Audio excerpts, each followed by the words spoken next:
Hi, good evening everyone. Today we are going to talk about the cognitive development of infants and toddlers presented by Mirsol Briley, John Joshua Liwanag, and Katakutan Alexi. And please listen and take a note for possible assessment that we are going to make. And now let's talk about the introduction. An exploration of early childhood development, focusing on the sensory motor stage, language development, and the language acquisition device (LAD). During these critical stages, infants embark on a journey of discovery, laying the foundation for their cognitive and linguistic abilities. We also have three objectives, and that's our understand the sensory motor stage of cognitive development and its six substages.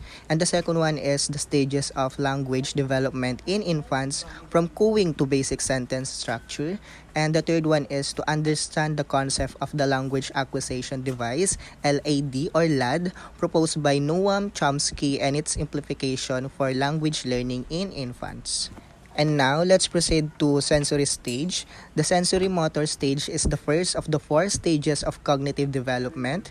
In this stage, infants construct an understanding of the world by coordinating sensory experiences such as seeing and hearing with physical motoric actions. Furthermore, the sensory motor stage is when babies learn about the world by using their senses and movements.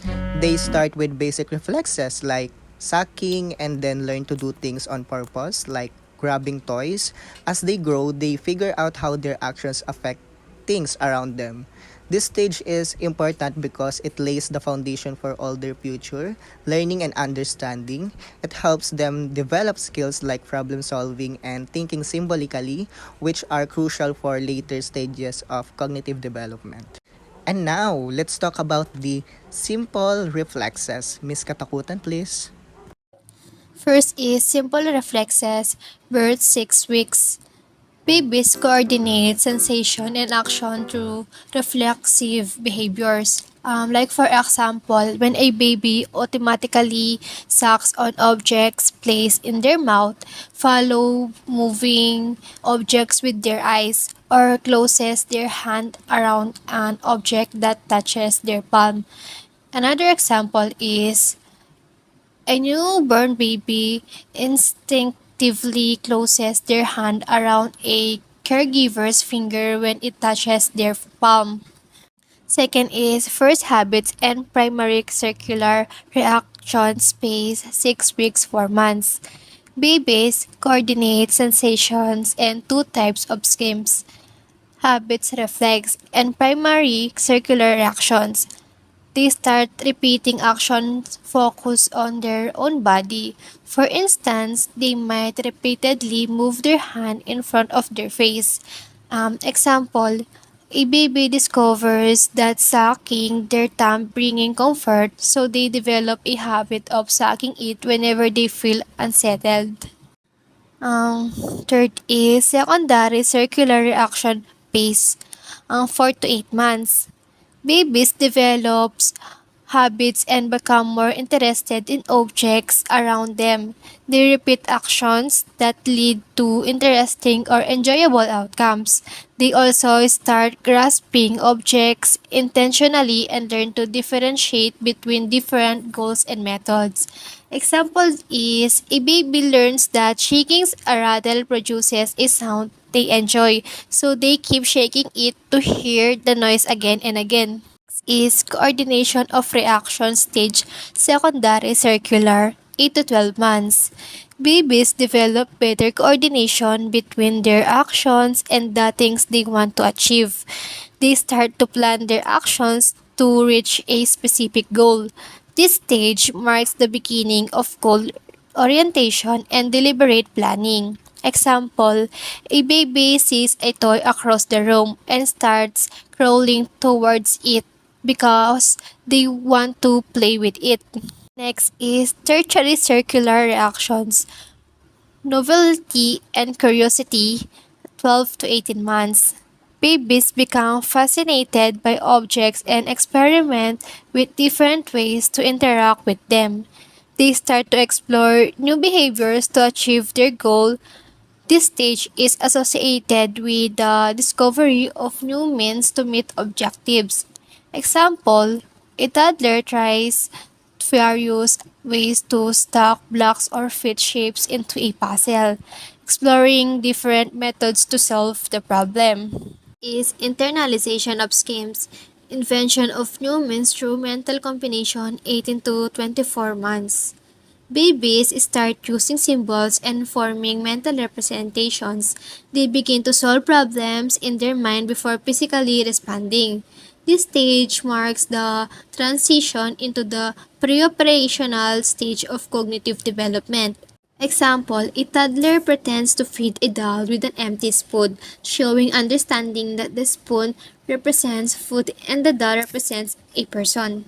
And now let's proceed to Piaget's analysis of the six substages of the sensory motor stage shows that infants' cognitive development progresses from reflexive behaviors to more purposeful and coordinated actions. Mr. JJ, can you please add some more? Piaget's analysis of the sensory motor stage describes how babies learn and grow. At first, they do things without really thinking about them, like sucking their thumb. But as they get older, they start to do things on purpose, like reaching for a toy they want. They also become more interested in what's happening around them, like looking at colorful objects. Their thinking changes too, from just doing from just doing things to actually planning and being curious about the world. Eventually, they start to think in symbols, like pretending a block is a phone. This journey shows how babies go from simple actions to understanding the world in a more complex way.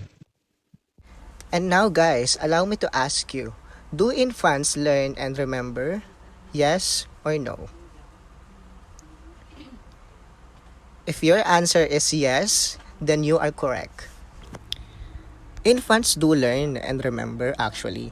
Although their learning and memory capabilities are still developing, one example of infant learning and memory is when they learn to recognize their caregiver's face or voice. Over time, babies become familiar with the faces and voices of those who regularly care for them, such as parents or siblings.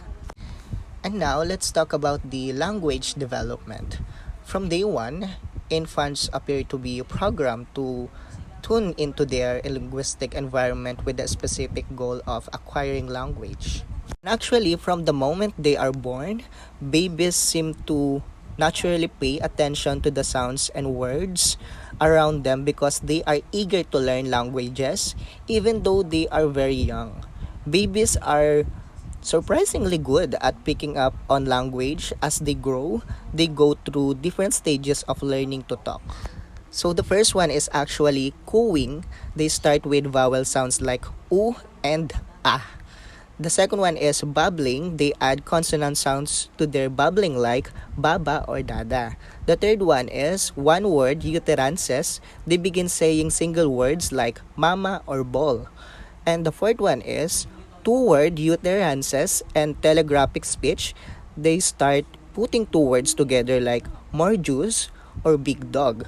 And the fifth one is basic adult sentence structure by around age 4. They can form simple sentences like I want to play. And allow me to explain this. This process of learning to talk is really important because it helps babies communicate their needs and feelings.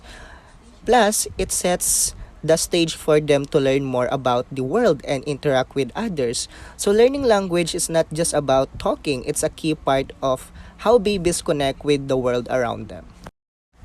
Ooh, we are on the last page. Now let's talk about the Language Acquisition Device or LAD or LAD. Chomsky 1965-1972 noted linguist claims that humans have an innate language acquisition device or LAD. This LAD is metaphorical organ that is responsible for language learning.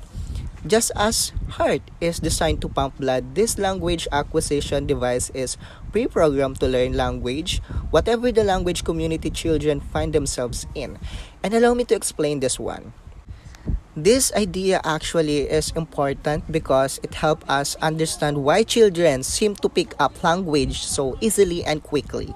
It's like they have a special tool in their brains that helps them make sense of language rules and apply them to new words and situations. So the LAD or the LAD helped us that language learning is not just about practice, it's also built into our biology. I hope you learned a lot from this particular topic. Thank you for listening. Bye.